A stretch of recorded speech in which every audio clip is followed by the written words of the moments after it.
At its core, Fracture to Flourish is a podcast about systems.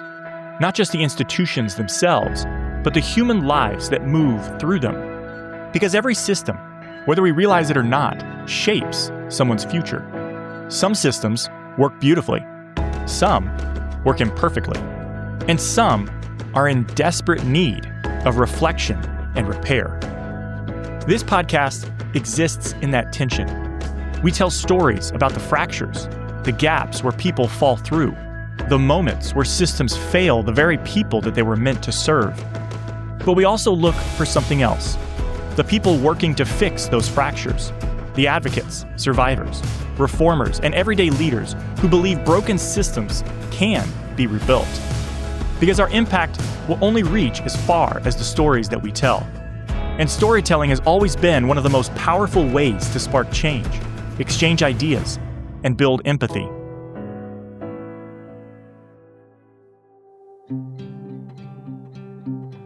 Over the last 2 seasons of Fracture to Flourish, we focused on one system in particular, the American foster care system. In Season 1, we explored what happens when young people age out of foster care. Every year in the United States, roughly 20,000 young people leave the system and step into adulthood, often without the support networks many of us rely on. No parents to call when things fall apart. No safety net for life's early mistakes. Just adulthood. Immediately. And as we listened to those stories, a deeper question began to emerge. What happens when the system lets go? In Season 2, we followed that question further. Because for some young people, aging out doesn't end vulnerability. In fact, it can deepen it. Season 2 explored the connection between foster care instability and human trafficking. A pipeline that researchers, law enforcement, and survivors have been sounding alarms about for years. We heard from survivors, advocates, investigators, and policy experts. People who help us understand something difficult, but important. Trafficking doesn't usually start with kidnapping. It starts with vulnerability, isolation, disconnection. And traffickers know exactly where those vulnerabilities exist. One of those voices who helped frame that reality was John Richmond. John has spent more than 25 years working on human trafficking, from investigating cases to shaping global policy. He served as a federal prosecutor, worked with survivors on the ground, and even led the United States international efforts to combat trafficking at the State Department. His voice helped guide many of the conversations that you heard throughout Season 2. But like many interviews and narrative storytelling, we only used a portion of that conversation. So today, we're doing something a little different. This is a bonus episode, a deeper dive into that conversation with John Richmond. Because sometimes the story behind the story is worth hearing as well.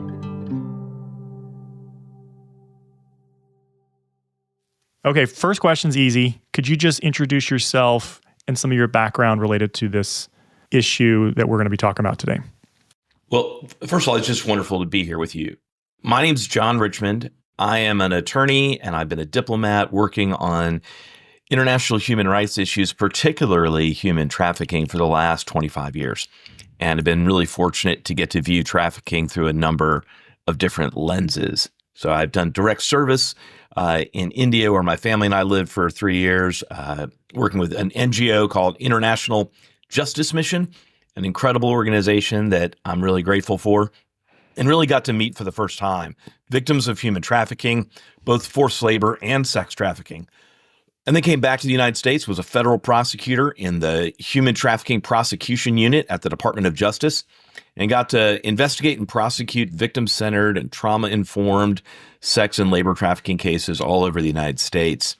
And was fortunate enough to get the multilateral portfolio, which meant I got to go to the United Nations, both in New York, but also Vienna and Geneva, and work on top-level policy issues about how do countries around the world try to apply the international legal instruments to prevent trafficking.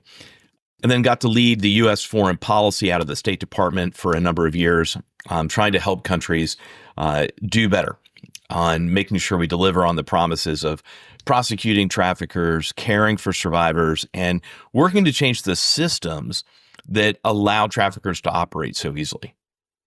When you hear that resume, it might sound like someone who always knew this would be their path, but that's not actually how it started. how did you personally get into this work? Because I know when you go to law school, you can choose many paths. And oftentimes you find yourself becoming an expert in one area of the law, but you've chosen an area that I have to imagine is not very lucrative, but also is unbelievably impactful. And when you talk about the statistics on the number of people that are trafficked around the world, it means a lot. So how did you find yourself kind of in this area of law? When I was in law school, I didn't have an imagination for human trafficking. In fact, the human trafficking statute in the United States hadn't been passed yet, and the UN protocol against trafficking of persons hadn't come into effect yet. But I was interested in principles of system reform, of criminal and constitutional law.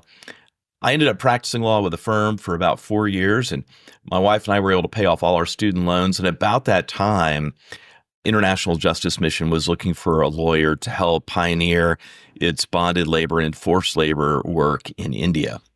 And so we decided to go. We were compelled by the scope of the problem, and also the opportunity to bring skills of law and investigation and critical thinking to a problem that actually can be addressed.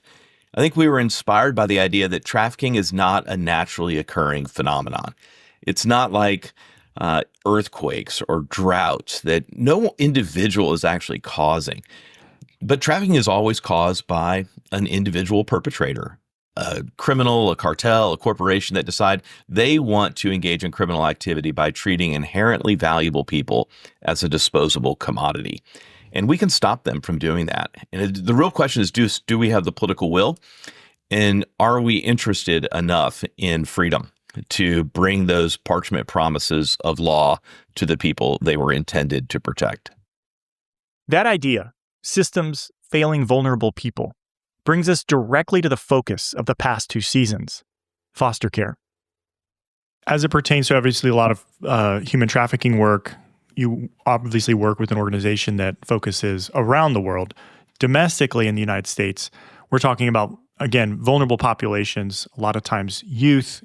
Specifically now with us, the foster care system, we really want to kind of focus on that. So you and I had a recent conversation, very fascinating. Give our listeners like an idea of like the history, if you will, from your vantage point on the foster care system and how it even emerged in our country. It is fascinating because there had been expressions of foster care since the middle of the 1800s, small philanthropy groups trying to care for people in their communities. And you can find examples even further back than that. But what we saw in the United States was a fairly rapid transition. What we saw in the 1950s was a series of investigative journalism and exposés that highlighted the abuses that were happening in orphanages. And it had a massive response on the American public. And within 10 years, we basically saw all of the orphanages shut down and a new investment of government funding into a foster care system in the 1960s. Well, what we didn't have was a plan. We knew we wanted to move away from orphanages. The foster care system, as embryonic as it was at that point, was the next best thing. But we never set out and designed a system to care for children who don't have families or whose families are not safe. And so we had incredibly hardworking social workers on the state level trying to jerry-rig, in a sense, crisis by crisis, intervention by intervention, a system where we could begin to care for kids. And I think the challenge that we have now is we have just continued to allow it to grow. But what we haven't done is invested in true strategic planning and enough resources that could actually build a system that could care for the 350 to sometimes over 400,000 year by year number of kids in the United States that are in foster care. And we know that a very common experience for many of the survivors that we've talked to is that they have experienced some period of time in the foster care system. Why do you think that is? What makes them more susceptible? You talk about like the value of the family, but what is it that they lack? And what is it that these traffickers are specifically exploiting in these young people's lives? So traffickers generally want to use the least amount of coercion necessary to control or to compel someone to engage in commercial sex or some type of legitimate labor. And so they're looking for who are the easiest people to manipulate, who are the easiest people to control. And those are often people who have an intellectual disability, often people who do not have strong communities, who are isolated because of language, or isolated because of immigration status, or more vulnerable because they lack the stability that comes from a family. And so they're intentionally targeting folks that they think are vulnerable. Now, the vulnerability itself doesn't cause the trafficking. Like, just because a kid's in foster care doesn't mean they're going to get trafficked. Just because someone's a refugee or someone's experiencing poverty doesn't mean they're going to be a victim of trafficking. But we know traffickers are targeting the vulnerable people because they think they're easier to exploit. And that's why we see them going to foster care. We have a group of children that have a limited amount of structural resources, a limited amount of community-based stability. It interferes with folks' identity, particularly as they're going through adolescence. And because of the ups and downs of that experience, they're able to come in and begin to recruit, groom, and coerce them. You mentioned grooming. So can you walk me through maybe the first time, maybe the one that sticks out the most in your experience, what that was like? Was there a specific message? Was there a specific occurrence where you're like, wow, I've never seen this before? One of the cases that I worked, I was surprised by the patience the trafficker showed while grooming a victim. He spent a lot of time listening. And it wasn't coming in with bright, shiny objects, wasn't coming in flashing a ton of money.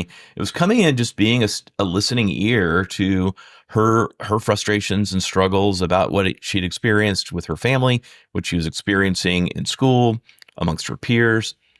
And he slowly just figured out what she cared about, what she was worried about, and began to meet those basic relational needs until the relationship was so close that she was dependent on him in many ways emotionally.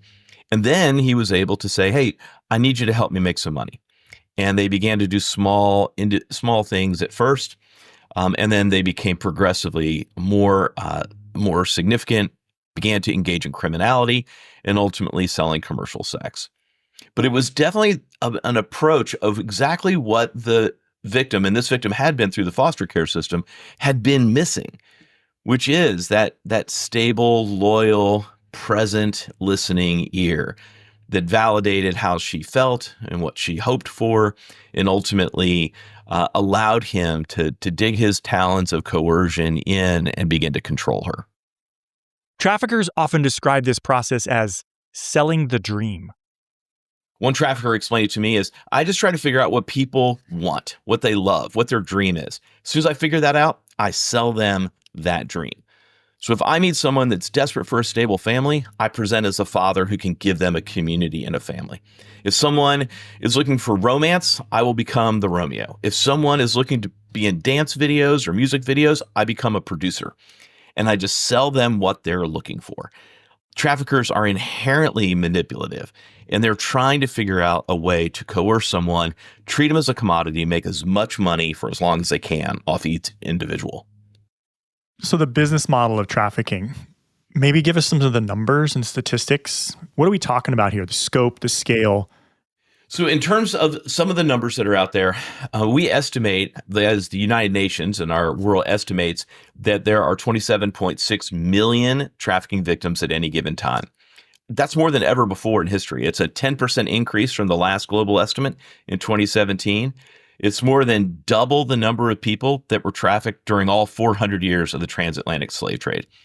But I think what's even more interesting is that in 2024, we got a statistic that the annual gross revenue, the annual profits for trafficking were $236 billion a year, which is more than Disney, Walmart, Amazon, Apple combined. It is big business. They're making a lot of money. And the risk of getting caught is relatively low because if anyone gets arrested, they feel like it's going to be the victims, not the actual perpetrators. And so we have this unpleasant situation of having a high reward, low risk crime. And that's going to cause economically motivated criminals to flood in. And that's what they're doing. So talk to me also about what we've heard. Also, I've talked with several police officers and others, And they've mentioned that when they do finally get towards prosecution, the victims don't actually want to say anything negative at times about their trafficker. Can you help us understand that, this affection that sometimes the survivors and victims have for the people that are putting them in horrible circumstances? A lot of victims are not looking to be helped. A lot of victims are not in search of someone to disrupt their status quo. Their status quo is their stability right now. And coming in and doing an enforcement operation, separating them from their trafficker can be incredibly traumatic and disruptive to what they're experiencing. They may actually feel true romantic feelings for their trafficker, but their trafficker may have also told them, I control the cops. Like, don't ever listen to them. If I get caught, you continue to play along, play the ruse that we're together, that you want to be doing this. I'll be out soon. And if you don't, I can harm you, or I can harm your little sister or a cousin or someone that you care about. I can make threats to those third parties and control you in that way. And so I think we see a lot of folks that are resistant. Then there's also their personal experiences. Many kids who are trafficked, as well as adults, have had prior negative experiences with authority systems. Police haven't always behaved with them. It's very possible that police or others in authority have been clients, have been sex buyers. It's not unusual to hear victims talk about people who work at a church or a place of faith having been a sex buyer, a police officer, a teacher, others in the community. And so they lose trust in the systems. They lose trust in the institutions that are there to help and protect them, that are full of a lot of really good people who want to do the right thing. And I think that just requires us to be patient. It requires us to go slow and understand the impact of trauma on individuals and start with stabilization before we do investigation. Start with just figuring out, how do we care for people right where they're at, get them a clean set of clothes, a place to sleep, a place to have some food that's culturally appropriate, slow down and not ask all those big, direct, closed questions early, and instead just talk about, how they're doing.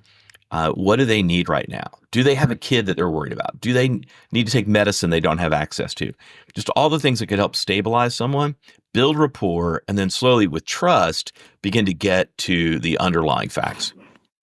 What does it feel like to work in a system where harm is happening, but sometimes your hands are tied? Or, you go home and you have to take a break, you got to have some respite, but like you said, there's millions of folks at every moment being trafficked. What does that feel like for you that's been in it for so long? It can feel overwhelming. It can feel daunting and discouraging. I think it's easy for us to focus on the size of the problem, of the brutality and traumatic aspects of it, and just feel overwhelmed. One thing that's important for me and for our family has been just to be near the resiliency of survivors. I have seen so many people who are no longer in acute trauma. They've separated from their trafficker. It's been years. They've worked through some hard things, and they're seeing some successes. And just seeing that resiliency, what we can bring to people is that in that moment of acute crisis, in that emergency moment, that is not their future. That's their present. And we can help people by calling them to who they're becoming and reminding them that there is a future, that something is beyond this, even if they can't see it in that moment. That was John Richmond. And if there's one thing our conversation makes clear, it's this. Human trafficking isn't just about individual criminals. It's often the downstream result of systems breaking down. Family systems, economic systems, child welfare systems. When those fractures line up in just the wrong way, someone else steps in to exploit them. But systems that create vulnerability can also create protection. They can create belonging. They can create opportunity. And that's really the heart of this podcast. Fracture to Flourish exists to explore the places where systems need reflection and repair, and the people working to make them better. Across our first 2 seasons, we focused on the experiences of foster youth. But the truth is, every part of our shared life is shaped by systems: housing, healthcare, education, justice, opportunity.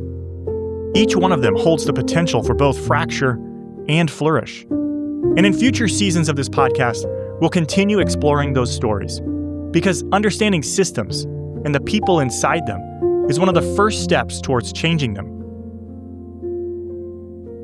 Thanks for listening to this bonus episode of Fracture to Flourish. If this conversation helped you better understand the issue, consider sharing it with someone else, because the further these stories travel, the further their impact can reach. Until next time, I'm Bryce Butler.